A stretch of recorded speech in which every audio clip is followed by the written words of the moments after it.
बस करा बाबा. तुम्ही कायम तुमचा मोठेपणा मिरवत बसता. मी सांगितलं होतं का मला या जगात आणायला, इंग्लिश मीडियम शाळेत घालायला, माझा वाढदिवस साजरा करायला. रोज रोज हेच ऐकून माझं डोकंच फिरून गेलं आहे. तुम्ही जे काही केलंय ना ते सगळं तुमच्या स्वार्थासाठी केलंय. म्हणजे मी शिकून मोठा होईल, तुमचा व्यवसाय सांभाळेल आणि तुम्ही आरामात म्हातारपण घालवाल.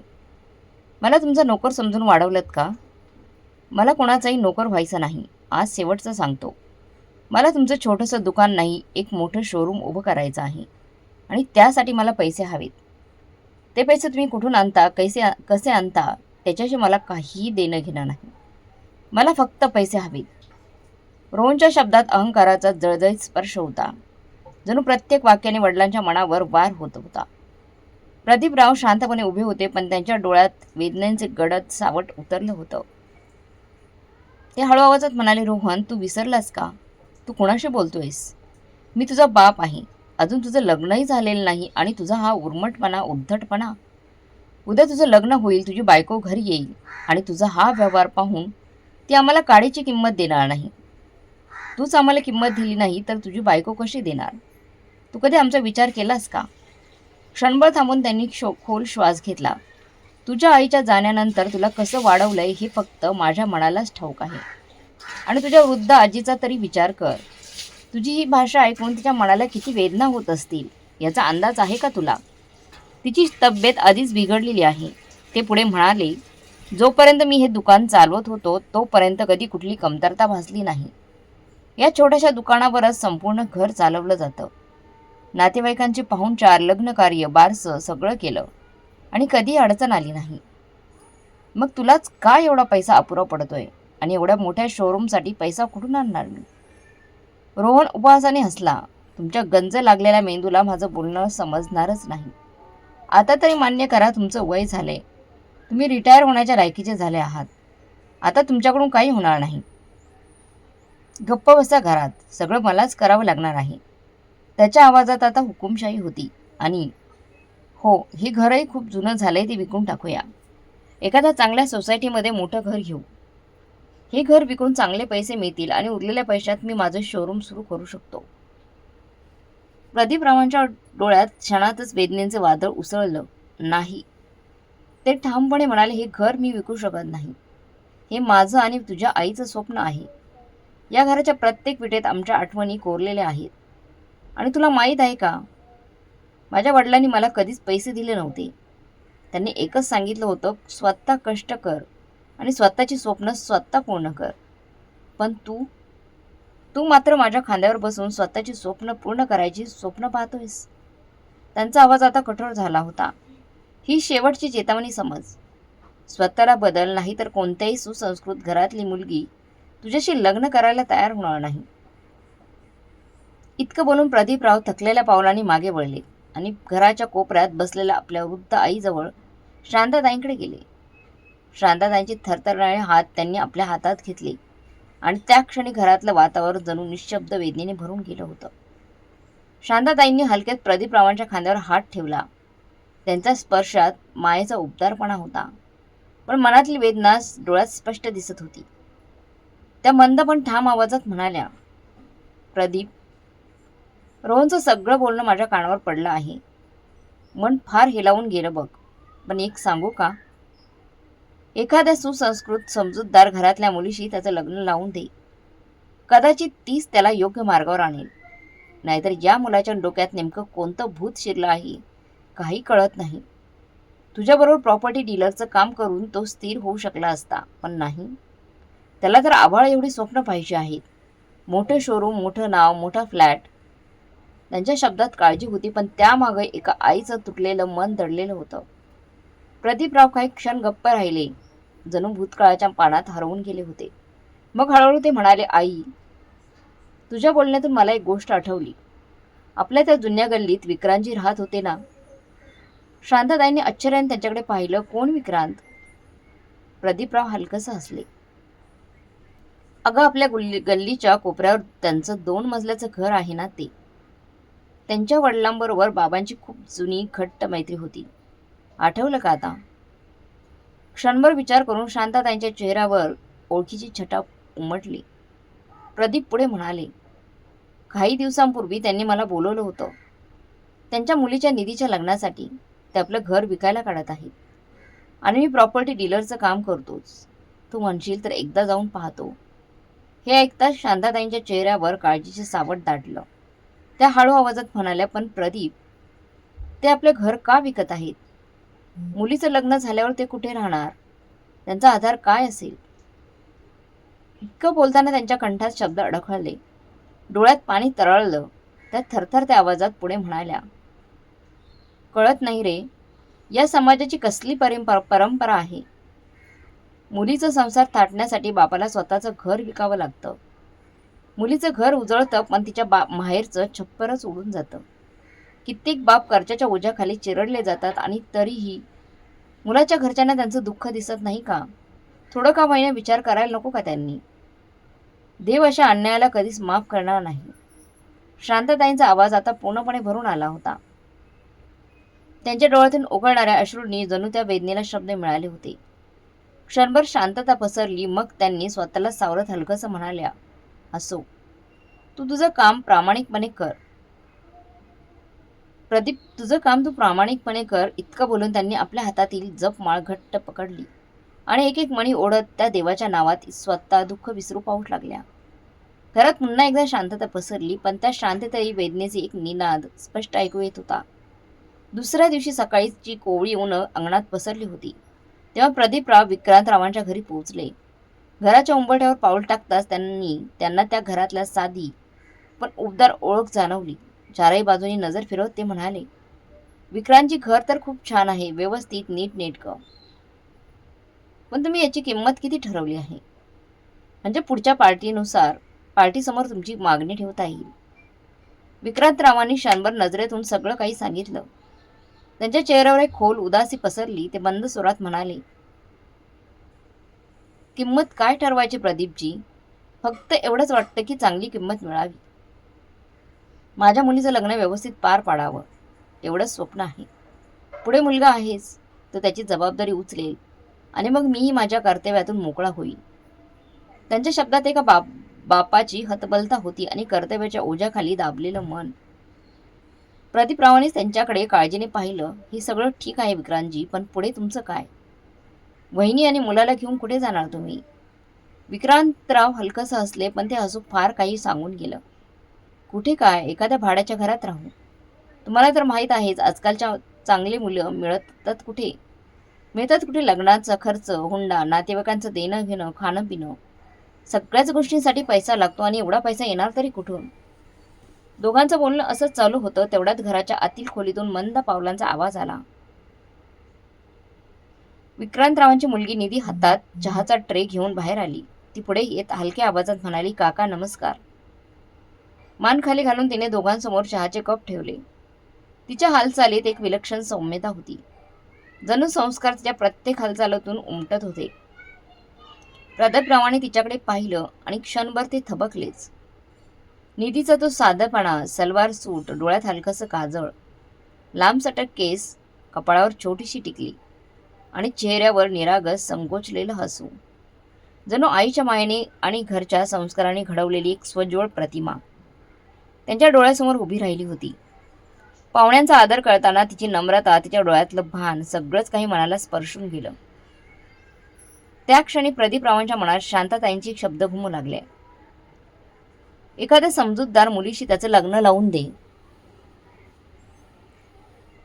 त्याच्या मनात विचारांचं एक वादळ उसळलं. मी एखाद्या लोभी मुलाच्या बापासारखा ओळखला जाणार नाही का? मी कोणाचं घर उद्ध्वस्त करून माझ्या मुलाचं सुख विकत घेणार का? क्षणातच त्यांनी स्वतःलाच उत्तर दिलं, नाही, मी असं पाप कधीच करणार नाही. मी माझं कर्तव्य प्रामाणिकपणे पार पाडेन. तेव्हाच माझा मुलगाही आयुष्याचं खरं ऋण फेडायला शिकेल. हा ठाम विचार मनात पकडून त्यांनी विक्रांतरावांकडे पाहिलं आणि शांत पण ठाम आवाजात म्हणाले, विक्रांतजी, हे घर विकायचा विचार सोडून द्या. माझ्याकडे तुमच्यासाठी एक चांगला सल्ला आहे. असा सल्ला ज्यामुळे ना तुम्हाला तुमचं घर विकावं लागेल आणि ना निधीचं लग्न थांबेल. उलट ती एका चांगल्या घरात सन्मानाने जाईल. त्यांच्या आवाजात आता एक वेगळीच दृढता होती, जणू त्यांनी मनाशी काहीतरी मोठं ठरवलं होतं. विक्रांतराव, त्यांची पत्नी, मुलगा आणि निधी सगळेच जणू क्षणभर काळ थांबून गेल्यासारखे बघत प्रदीपरावांकडे एकटक पाहत राहिले. त्यांच्या डोळ्यात आश्चर्य, अविश्वास आणि हलकीशी आशा, तिन्ही भावना एकत्र दाटून आल्या होत्या. प्रदीपराव हलकेच हसले. त्यांच्या चेहऱ्यावर आत्मविश्वास आणि मनमोकळेपणाची झलक होती. ते शांतपणे म्हणाले, मी थट्टा करत नाहीये, अगदी मनापासून बोलतो आहे. तुम्ही माझा मुलगा रोहनला ओळखता. स्वभाव थोडासा चिडचिडा आहे, पण मनाने सोन्यासारखा निर्मळ आहे. दुकानाची जबाबदारी त्याने खांद्यावर घेतली आहे. मोबाईलचं मोठं दुकान उघडलंय त्याने आणि आता शोरूम काढण्याच्या तयारीत आहे. मला खात्री आहे तो स्वतःच्या कष्टाने एक दिवस मोठं काहीतरी करून दाखवेल. क्षणभर थांबून त्यांनी पुढचं वाक्य जणू हृदयातूनच काढलं. फक्त फक्त त्या प्रवासात तुमची निधी त्याच्या सोबतीला असावी, एवढीच माझी इच्छा आहे. घरात पुन्हा एकदा शांतता पसरली. मला कोणताही हुंडा नको, पैसा नको, ना दागिने ना पैशांचा दिखावा. फक्त नारळ आणि तुमची मुलगी आनंदाने पाठवून द्या. लग्न आपण साध्या पद्धतीने देवळात जवळच्या नातेवाईकांच्या उपस्थित करूया आणि त्यानंतरचं रिसेप्शन ते सगळं मी माझ्या खर्चाने करेन. तुम्ही काळजी करू नका. आपल्या सगळ्या माणसांना बोलावू, सगळ्यांचं तोंड गोड करू. तुम्हाला कसल्याही खर्चाची चिंता करण्याची गरज नाही. त्यांच्या प्रत्येक शब्दात इतकी प्रामाणिकता होती की ऐकणाऱ्याच्या मनावर जणू कोमल हात फिरवल्यासारखे वाटत होते. आणि हो, हे सगळं तुमच्या इच्छेवर आहे. मी कुठलीही जबरदस्ती करत नाही. तुम्हाला हवं असेल तर रोहनला आत्ताच बोलवतो. तुम्ही सगळे त्याला पाहू शकता, त्याच्याशी बोला आणि विशेष म्हणजे निधीचा होकार असेल तरच पुढे जाऊ. हे ऐकून सगळेच अवाक झाले होते. कुणाच्या तोंडातून शब्द फुटत नव्हता. जणू काही स्वप्नच चालू आहे की काय अशी भावना प्रत्येकाच्या मनात दाटून आली होती. विक्रांतराव कधी आपल्या घराकडे, कधी निधीकडे, तर कधी प्रदीपरावांकडे पाहत होते. त्यांच्या मनात विचारांचा महापूर उसळला. कुठून हा देव माणूस माझ्या आयुष्यात प्रकट झाले? माझ्या सगळ्या संकटाचा डोंगर क्षणात कसा नाहीसा झाला? शेवटी त्यांच्या ओठांवर शब्द आले, पण तेही थरथरत. डोळ्यांत अश्रूचं धुकं दाटलं. ते पुढे सरसावले आणि प्रदीपरावांच्या पायावर डोकं ठेवलं. प्रदीपराव, मी तर धन्य झालो. तुमच्यासारख्या कुटुंबाशी नातं जुळणं ही माझ्यासाठी भाग्याची गोष्ट आहे.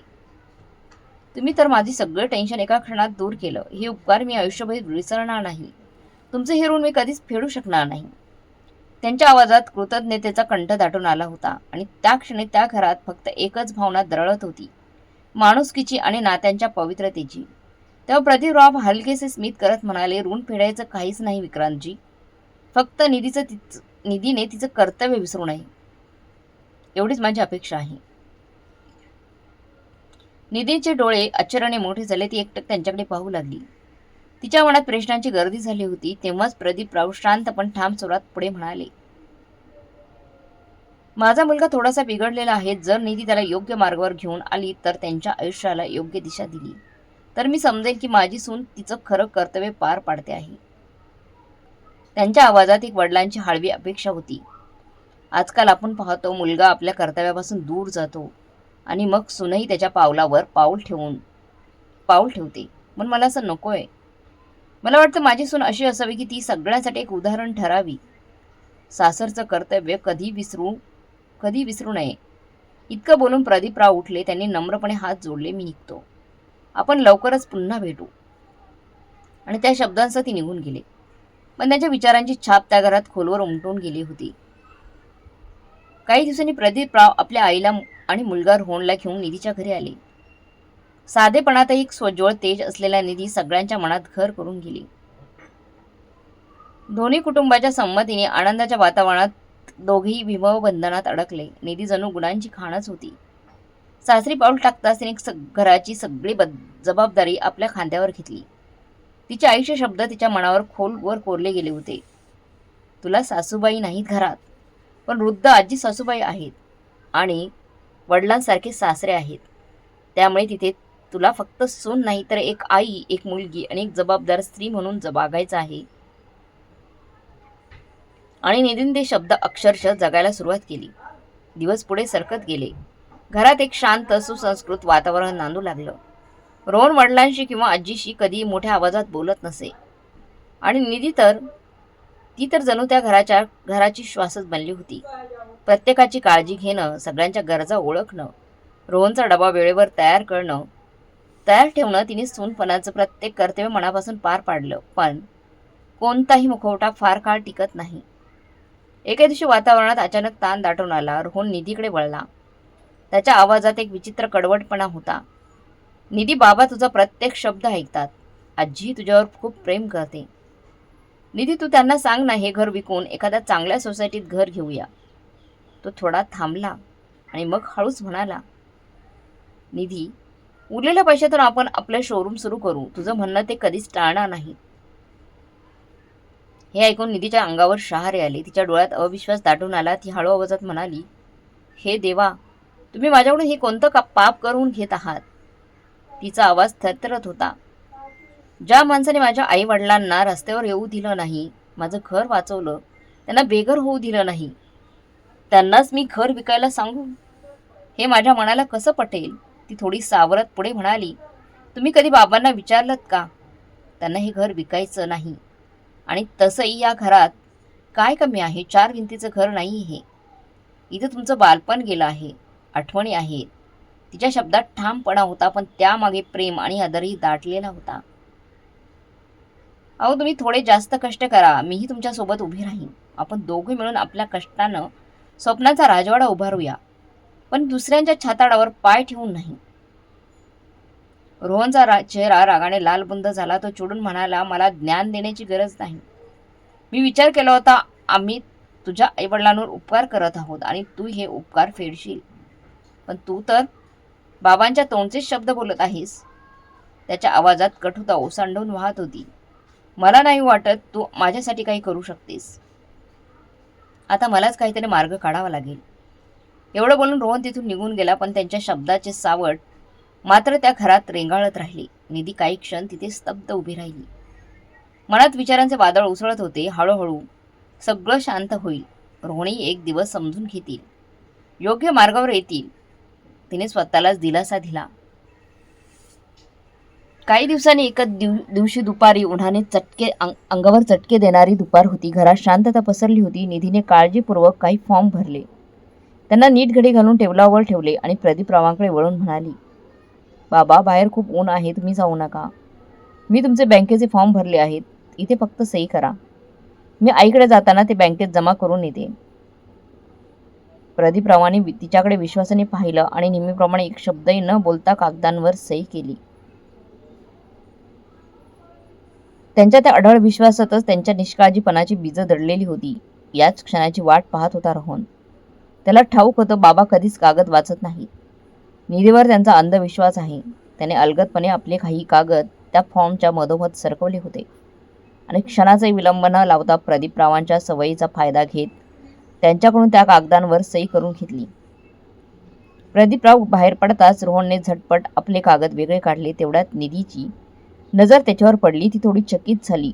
चकित होऊन म्हणाली, तुम्ही काय करत आहात? हे तर बाबांच्या बँकेचे पेपर्स आहेत. तुम्ही यातला कोणता कागद घेत आहात? रोहन काही क्षण शांत उभा राहिला. त्याने तिच्याकडे एक थंड गूढ नजर टाकली, जणू काही सगळं सांगूनही काहीच न सांगणारी. ओठांवर एक हलकंसं कुटील हास्य उमटलं आणि तो एक शब्दही न बोलता बाहेर निघून गेला. निधी तिथेच उभी राहिली. तिच्या मनात संशयाची काळी रेष उमटली होती, जी पुढे जाऊन वादळात रूपांतर होणार होती. जवळपास महिनाभर शांततेचा पडदा घरभर पसरला होता. पण त्या शांततेखाली वादळ घुमसत होतं आणि अखेर एक दिवशी ते वादळ उसळलंच. रोहन पुन्हा निधीसमोर उभा ठाकला. त्याच्या आवाजात अधीरता आणि चिडचिड स्पष्ट जाणवत होती. मी शेवटचं विचारत आहे, तू बाबांना घर विकण्याबद्दल विचारणार आहेस की नाही? निधीने क्षणभर डोळे मिटले. जणू स्वतःला सावरत होती. मन शांत पण ठाम आवाजात ती म्हणाली, तुम्ही वाईट वाटून घेऊ नका. मी तुमची बायको आहे, ही खरं आहे. पण या घरातल्या लोकांप्रती आणि या घराप्रती माझी काही जबाबदारी आहे. तुम्ही कदाचित तुमचं कर्तव्य विसरलात, पण मी माझ्या सासऱ्याचे उपकार विसरलेली नाही. ज्या माणसाने कधी माझ्या वडिलांना रस्त्यावर येण्यापासून वाचवलं होतं, आज तुम्ही मला त्याच माणसाला फसवायला सांगत आहात. नाही, मी असं कधीच करणार नाही आणि नाही मी तुम्हालाही तसं करू देणार आहे. मी तसं करू देणार नाही तुम्हालाही. निधीच्या प्रत्येक शब्दात जणू सत्याची धार होती आणि हे ऐकून रोहनचा संताप शिगेला पोहोचला. क्षणात घरात वादळ उसळलं. दोघांमध्ये शब्दांची धग वाढत गेली. आवाज चढू लागले, भांडणं होऊ लागली. आरोप प्रत्यारोपाचा वर्षाव होऊ लागला आणि रागाच्या भरात विवेक हरवलेल्या रोहनने हात उचलला निधीवर. पण त्या क्षणी दरवाजा उघडला. प्रदीपराव घरात पाऊल टाकत होते आणि त्यांच्या डोळ्यासमोर घडणारं ते दृश्य पाहून ते क्षणभर थिजलेच. पुढच्या क्षणी मात्र त्यांचा संताप उसळला. ते झपाट्याने पुढे आली आणि रोहनचा हात घट्ट पकडत गरजले, माझ्या घरातून चालता हो. तुझं धाडस कसं झालं माझ्या सुनेवर हात उचलायचा? त्यांच्या आवाजात केवळ राग नव्हता, तर एका बापाचं दुःख आणि एका माणसाची तत्वनिष्ठाही होती. ते पुढे म्हणाले, तू विसरलास का? या घरात स्त्रीला लक्ष्मीचं स्थान दिलं जातं. इथे स्त्रीचा सन्मान केला जातो, तिची पूजा केली जाते.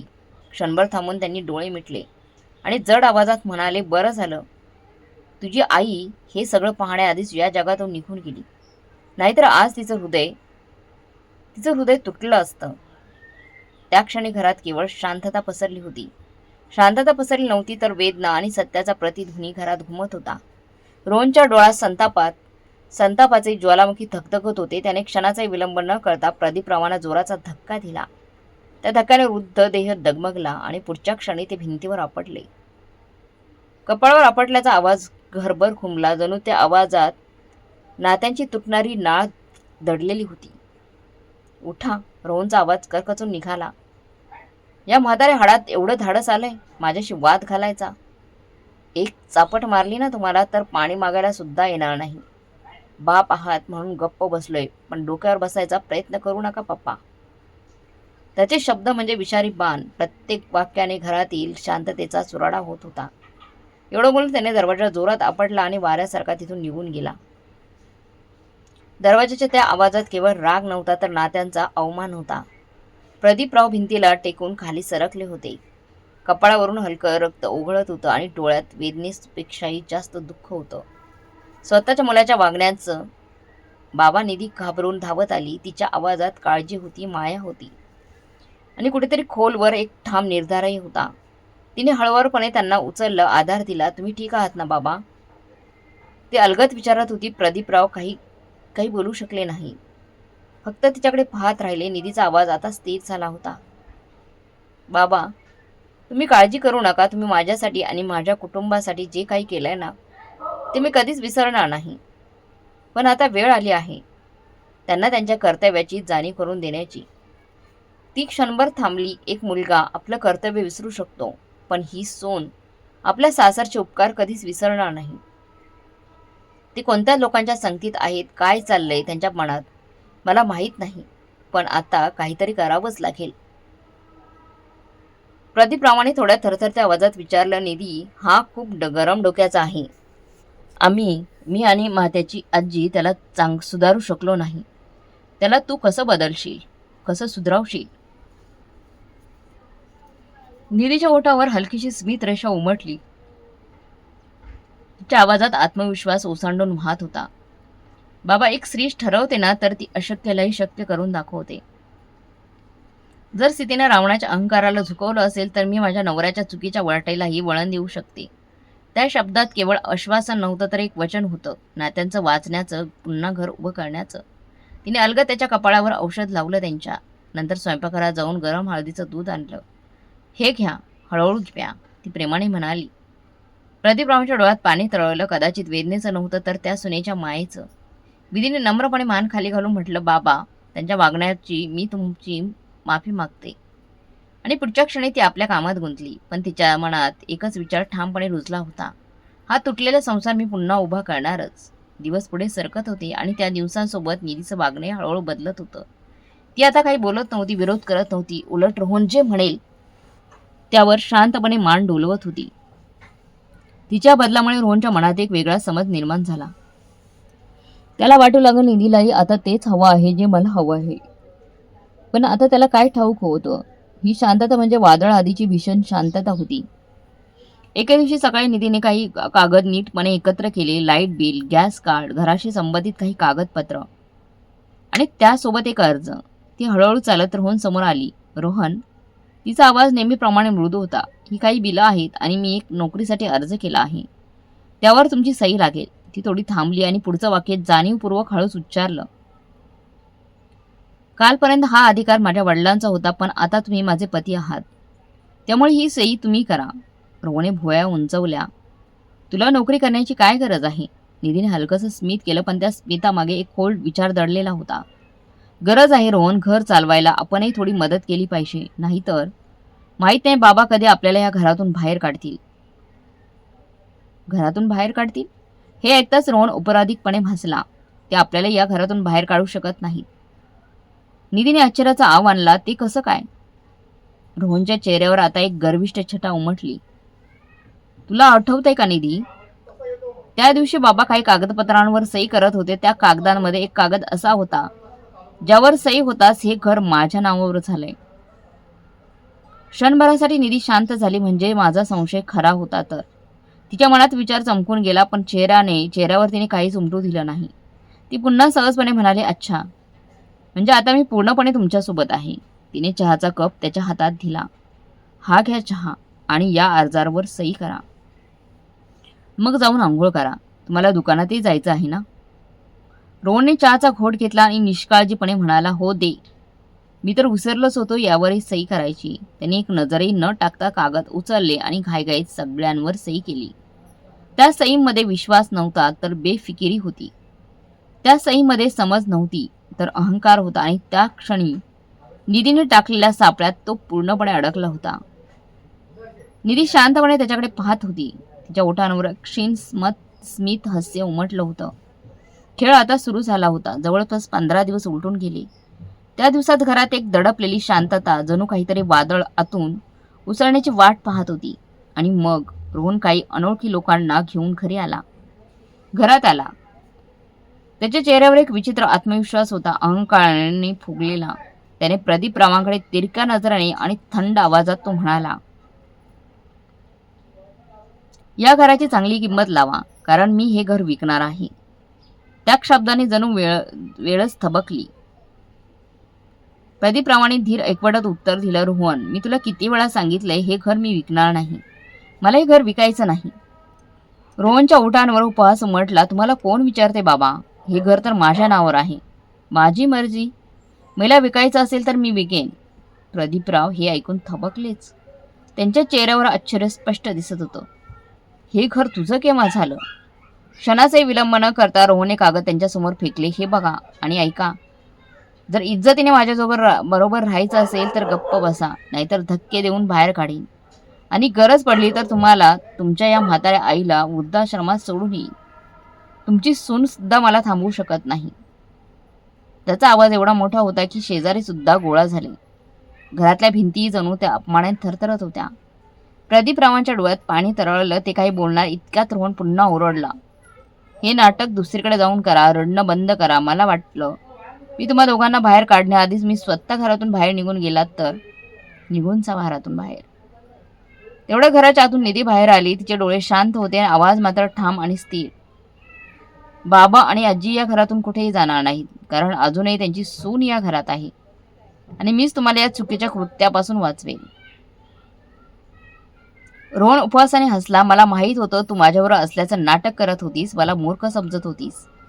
सांग, का काढणार नाही या घरातून? कागद माझ्याकडे आहेत. दीदीने त्याच्याकडे सरळ नजरेने पाहिलं. तुम्ही कच्चे खेळाडू नाही, पण घमेंडी खेळाडू नक्की आहात.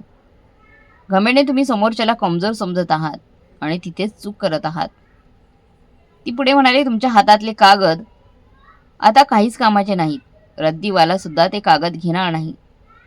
हे ऐकताच घर पाहायला आलेले लोक चिडून म्हणाले, रोहन, हे सगळं काय चाललंय? तू आम्हाला फसवत आहे का? फसवत होतास? निधीने दोन्ही हात जोडले. हो, आणि मी तुम्हाला सगळ्यांनी विनंती करते, कृपया इथून निघून जा, नाहीतर मला पोलिसांना बोलवावं लागेल. ते सगळे लोक संतापाने रोहनकडे पाहत निघून गेले. घरात फक्त आता सत्य उरलं होतं आणि त्यासमोर उभा होता रोहन. तो निधीकडे वळला, पण यावेळी निधी तयार होती. तिने शांतपणे कपाटातून काही कागद बाहेर काढले आणि त्याच्यासमोर धरले. हे बघा, हे आहेत घराचे मूळ कागद. रोहनचे डोळे विस्फरले. हे घर अजूनही बाबांच्याच नावावर आहे. निधीचा आवाज आता तलवारीसारखा धारदार झाला होता. कारण या घराचे खरे मालक तुमचे बाबा आहेत, तुम्ही नाही. ती पुढे म्हणाली, ज्या दिवशी तुम्ही मुलाचं कर्तव्य पार पाडाल त्याच दिवशी तुम्हाला या घराचा वारस मानायचा अधिकार मिळेल. निधीने प्रदीपरावांकडे वळून ठामपणे सांगितलं, बाबा, जर यांनी मुलाचं कर्तव्य पूर्ण केलं नाही तर कधीच ही घर त्यांच्या नावावर करू नका. क्षणभर शांतता पसरली. निधीने पुन्हा रोहनकडे पाहिलं. मला कधीच वाटलं नव्हतं की तुम्ही इतक्या खालच्या स्तरावर जाल आणि तुमच्यासोबत मला पण या दलदलीत उतरावं लागेल. पण मला माझं कर्तव्य पूर्ण करायचं आहे. तिने ते कागद अलगद उचलले आणि प्रदीपरावांच्या हातावर ठेवले. त्या क्षणभरात सगळं काही उलट पालट झालं होतं. घरातली हवा जणू थिजून गेली होती आणि त्या थिजलेल्या शांततेला चिरत प्रदीपरावांचा हात अचानक उंचावला. थाप. रोहनच्या गालावर बसलेली ती थप्पड एक केवळ आघात नव्हती, ती होती वर्षानुवर्ष साचलेल्या वेदनेची, अपमानाची आणि तुटलेल्या नात्यांची एक ज्वालाग्रही प्रतिक्रिया. प्रदीपरावांचा आवाज थरथरत होता, पण त्यातला रोष तितकाच तीव्र होता. साधूंच्या सहवासात राहणारा चोर सुद्धा एक दिवस चांगला माणूस होतो आणि तू इतकी स्वज्वळ समजूतदार बायको मिळूनही एक चांगला माणूस होऊ शकला नाहीस.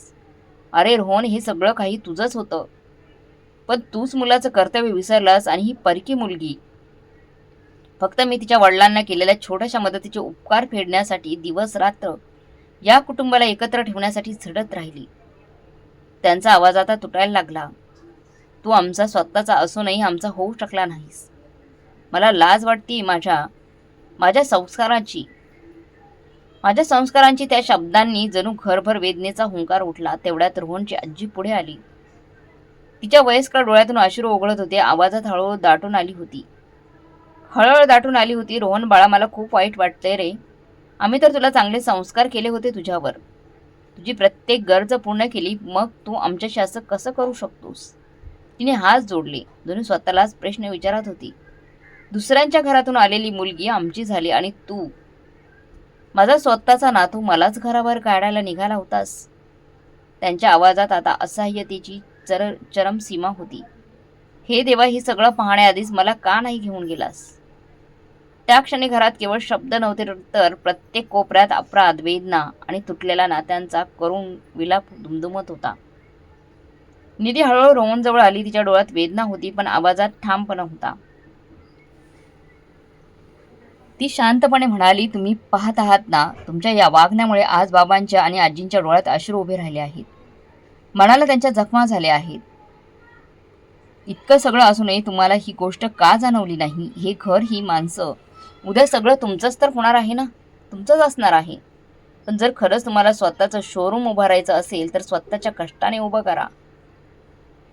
ते स्वप्न तुमचं आहे, कारण स्वतःच्या घामाने मिळवलेल्या यशाचा आनंद वेगळाच असतो. तो मनाला समाधान देतो. नाहीतर मोठ्या घरात राहाल, पण कधीच शांत झोप लागणार नाही. ती थोडी थांबली आणि मग तिचा आवाज अधिक खोल झाला. आणि उद्या आपल्या मुलांनी तुमच्याशी असाच व्यवहार केला तर तुम्हाला कसं वाटेल? निधीचे शब्द जणू रोहनच्या अंतर्मनावर खोलवर घुसले. त्याच्या डोळ्यात पश्चातापाचे ढग दाटले.